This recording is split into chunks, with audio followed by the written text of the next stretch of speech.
Another death this week, though.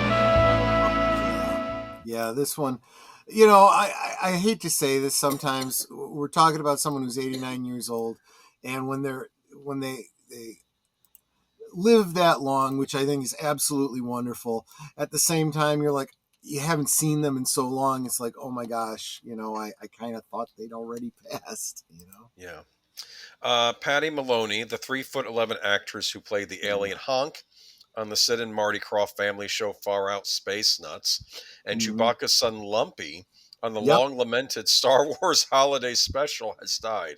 She was 89. Maloney had suffered strokes over the years and died Monday in hospice care in Winter Park, Florida. You're joking. I used to live there. Yeah. Her brother, Dave Mirabeau, told The Hollywood Reporter, for a little person growing up in a big world, she did everything she wanted to do, he said. Maloney did lots of work alongside the 3'10" Billy Barty. The two appeared in the Wizard of Oz feature Under the Rainbow in 1981, starring Chevy Chase, on an episodes of Little House on the Prairie, Charlie's Angels, Love Boat, Trapper John, MD, and more.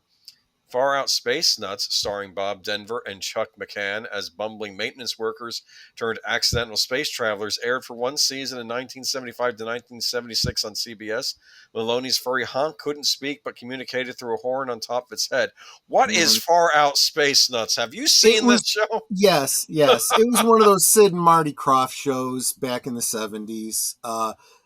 You know, you said Bob Denver. That was, you know, what's his name?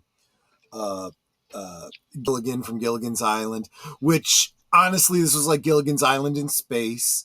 So it was like, really, this, you know, Denver just can't, just don't ever go on a trip with him anywhere, you know? Yeah. I suppose not.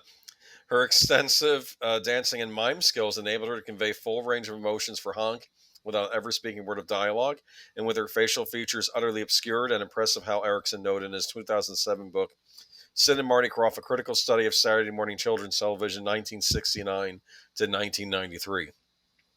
Few were impressed with anyone having to do with the Star Wars Holiday Special, which aired the week before Thanksgiving in 1978 on CBS and featured Star Wars actors along the likes of B. Arthur, Art Carney, and Harvey Korman.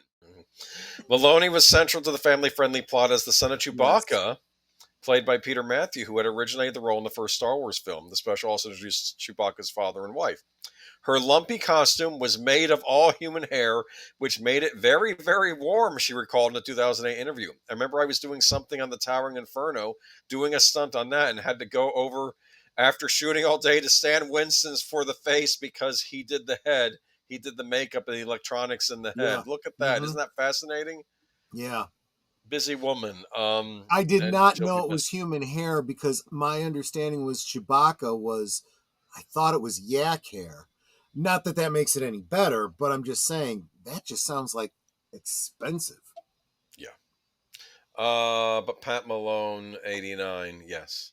Absolutely. Fascinating how you would do the Star Wars holiday. I mean, oh no, she was also in the Towering Inferno. Yeah, one thing that you missed, I'm kind of surprised that the article didn't cover. One that stood out for me as well, not only playing Lumpy, but she played in Buck Rogers. She was in an episode where she played a female analog to Tweaky, a gold Ampuquad droid, and someone correct me if I'm wrong, but I think she actually even did the voice for the character because I know that, what's his name? Mel Blanc did the voice for Tweaky. And, you know, he famously beady, right?